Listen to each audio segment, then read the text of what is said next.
नमस्कार, जय हिंद, वंदे मातरम। मैं हूं डॉक्टर पंकज शर्मा और आप देख रहे हैं हमारा चैनल HBN न्यूज।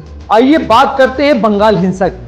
बंगाल हिंसा एक ऐसी हिंसा हुई जहां पर हिंदुओं के घर जला दिए, हिंदू देखता रह गया, मंदिरों को जलाया गया, मंदिरों को नष्ट नाबूद कर दिया गया। और आरक्षण का यह विरोध हिंदुओं के ऊपर क्यों? क्या किया हिंदुओं ने उस बंगाल में जहां हिंदुओं के ऊपर इस प्रकार से अत्याचार किए जा रहे हैं, हिंदुओं के मंदिरों को जलाया जा रहा है, हिंदुओं के घरों को जलाया जा रहा है, हिंदू आबादी को मारा जा रहा है, हिंदू आबादी को काटा जा रहा है और पूरा बंगाल यह देख रहा है। आइए जानते हैं आखिर बांग्लादेश में जारी आरक्षण आंदोलन क्या है, यह आंदोलन कब और कैसे शुरू हुआ, बांग्लादेश की आरक्षण व्यवस्था क्या है जिसका विरोध हो रहा है। और इसी विरोध के कारण केवल 45 मिनटों में, अच्छे से सुनिएगा, इसी विरोध के कारण केवल 45 मिनटों में बंगाल की प्रधानमंत्री को त्यागपत्र देना पड़ा। 57 मुस्लिम देश हैं, बंगाल के प्रधानमंत्री किसी भी मुस्लिम देश में शरण नहीं ली, वो रिफ्यूजी बनकर, शरणार्थी बनकर भारत में प्रवेश किया। हालांकि हम मानते हैं कि भारत की मित्रता बंगाल से थी और बंगाल के प्रधानमंत्री कुछ दिन पूर्व ही भारत के प्रधानमंत्री नरेंद्र मोदी से मिलने आई हुई थी। यह विषय एक और है, पर जहां मुस्लिम देशों की बात आती है वहां 57 मुस्लिम देश होने के बाद भी बंगाल की प्रधानमंत्री को, बंगाल के प्रथम नागरिक को भारत की शरण लेनी पड़ी।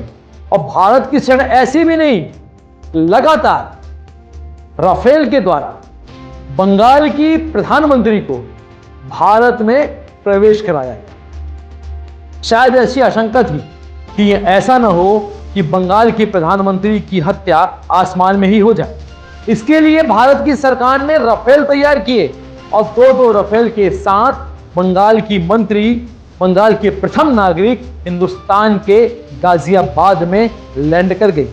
आइए देखते हैं पूरा मामला क्या है। इस मामले को समझने की आवश्यकता है।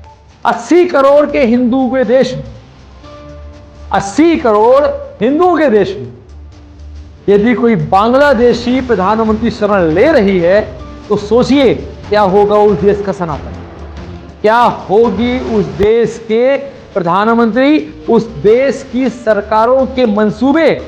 और लोग कहते हैं कि सरकारें मुस्लिम विरोधी हैं, तुष्टीकरण करती हैं। आइए समझते हैं पूरे बंगाल का मामला। तो लगातार मेरे साथ न्यूज़ में बने रहिए, चैनल को लाइक, सब्सक्राइब और शेयर जरूर करिएगा।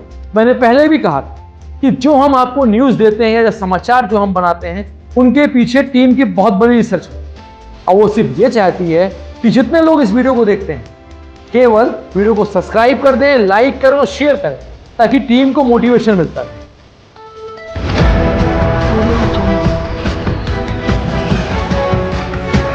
आप देख रहे हैं HBN न्यूज, आपको रखें हर पल सच से। अब पड़ोसी देश बांग्लादेश इन दिनों हिंसा की आग में झुलस रहा है।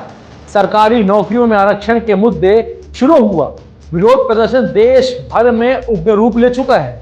इस हिंसक आंदोलन के चलते लगभग 150 से ज्यादा लोगों की जान चली गई है। प्रदर्शन पर काबू पाने के लिए राजधानी ढाका में मोबाइल इंटरनेट सेवाएं बंद कर दी गई हैं। वहीं देश भर के शिक्षण संस्थानों में ताला लग गया है और छात्र अपने घर वापस भी चले गए हैं। आरक्षण आंदोलन के बीच सरकार ने कहा कि वह मुद्दे पर बात करने के लिए तैयार है। वहीं प्रदर्शनकारियों का कहना है कि मुद्दे के समाधान तक उनका विरोध नहीं रुकेगा। इस विरोध में प्रदर्शनकारियों को विपक्षी दलों का भी साथ मिल गया है। बांग्लादेश में जारी हिंसा के चलते भारत, अमेरिका समेत कई देशों में अपने नागरिकों के लिए एडवाइजरी जारी कर दी है। उधर संयुक्त राष्ट्र संगठन ने भी हिंसा पर चिंता जताई। सबसे पहले जान लीजिए बांग्लादेश में हो क्या रहा है, ये इसके बारे में थोड़ा समझ लेते हैं। और ये समझना आपके और हमारे लिए दोनों के लिए बहुत आवश्यक है। कहानी शुरू होती है 1971 से, जहां पर यह वो साल था जब मुक्ति संग्राम के बाद बांग्लादेश को पाकिस्तान से आजादी मिली थी। एक साल बाद 1972 में बांग्लादेश की सरकार ने स्वतंत्रता सेनानियों के वंशजों के लिए सरकारी नौकरी में 30% आरक्षण दे दिया। इसी आरक्षण के विरोध में इस वक्त बांग्लादेश में भारी प्रदर्शन, हिंसा के साथ साथ हिंदुओं के मंदिर और घर भी जलाए जा रहे हैं। यह विरोध पिछले महीने के अंत में शुरू हुआ था, तब यह हिंसक नहीं था। हालांकि मामला तब बढ़ गया जब इन विरोध प्रदर्शनों में हजारों लोग सड़क पर उतरे। बीते सोमवार को ढाका विश्वविद्यालय में छात्रों की पुलिस और सत्तारूढ़ आवामी लीग समर्थित छात्र संगठन में झड़प हो। इस घटना से कम 100 लोग घायल भी हो गए। अगले ही दिन बांग्लादेश में हिंसा का दौर जारी हो गया और कम से कम 6 लोग मारे गए। गुरुवार को भी हिंसा और झड़पें हुई और प्रमुख शहरों की सड़कों पर गश्त करने के लिए अर्धसैनिक बलों को तैनात कर दिया गया। गुरुवार को कम से कम 19 और लोगों की मौत हो गई। इस हिंसक आंदोलन के चलते अब तक 150 से ज्यादा लोगों की जान चली गई। विरोध के जवाब में प्रमुख विश्वविद्यालय ने छात्रों की सुरक्षा को देखते हुए मुद्दे के समाधान होने तक अपने परिसर बंद कर लिए हैं। अब सवाल ये उठता है कि आरक्षण 1972 में दिया गया तो आंदोलन अभी क्यों हो रहा है भाई? तो 1972 में जारी इस आरक्षण व्यवस्था को 2018 में सरकार ने समाप्त कर दिया था। पिछले महीने उच्च न्यायालय ने सरकारी नौकरियों के लिए आरक्षण प्रणाली को फिर से बहाल कर दिया। कोर्ट ने आरक्षण की व्यवस्था को खत्म करने के फैसले को भी गैर कानूनी बताया।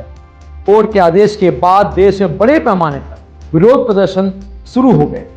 हालांकि बांग्लादेश की शेख हसीना सरकार ने उच्च न्यायालय के फैसले को सर्वोच्च न्यायालय में चुनौती भी दी थी।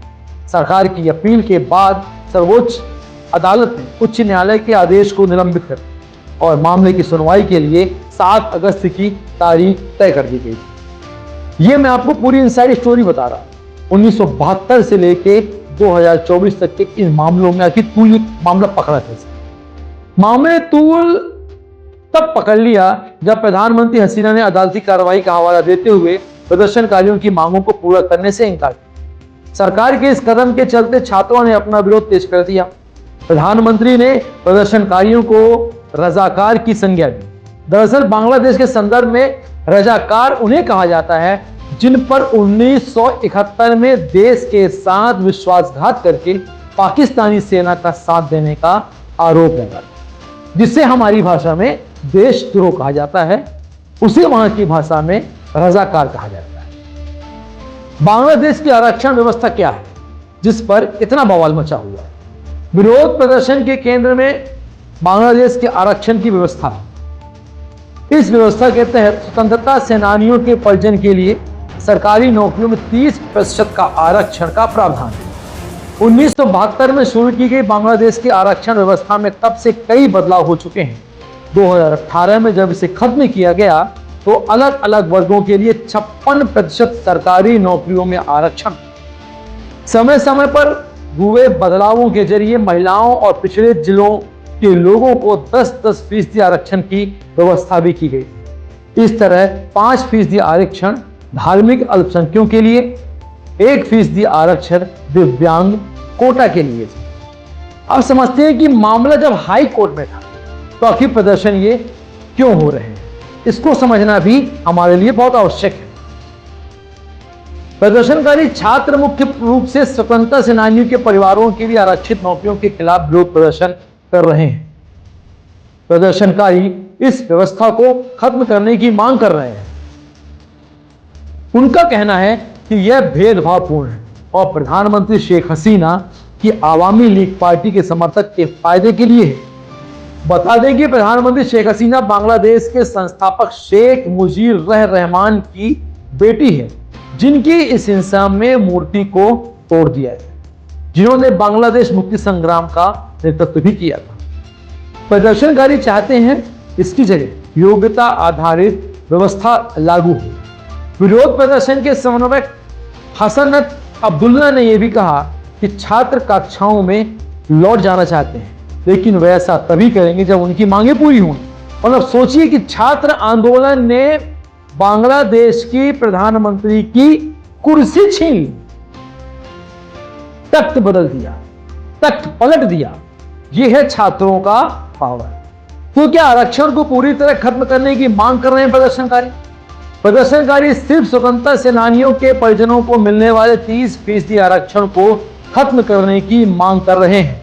प्रदर्शनकारियों का कहना है कि वो अल्पसंख्यकों और दिव्यांगों को मिलने वाले आरक्षण के खिलाफ नहीं।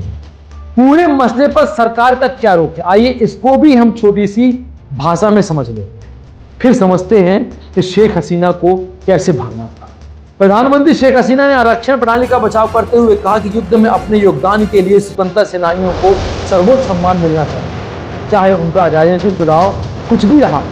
उनकी सरकार ने मुख्य विपक्षी दलों, बांग्लादेश नेशनलिस्ट पार्टी और कट्टरपंथी जमाते इस्लामी पार्टी पर अराजकता को बढ़ावा देने का आरोप भी लगाया। वहीं बीएनपी के विरोध में समर्थन में गुरुवार को छात्रों के बंद के आह्वान का समर्थन किया था। इससे पहले बुधवार को अधिकारियों ने बीएनपी मुख्यालय पर भी छापा मारा और पार्टी की छात्र शाखा के कई कार्यकर्ताओं को गिरफ्तार किया। बुधवार को बांग्लादेश के कानून मंत्री अनीसुल हक ने कहा कि प्रधानमंत्री शेख हसीना ने उनसे प्रदर्शनकारियों के साथ बैठकर बातचीत करने को कहा।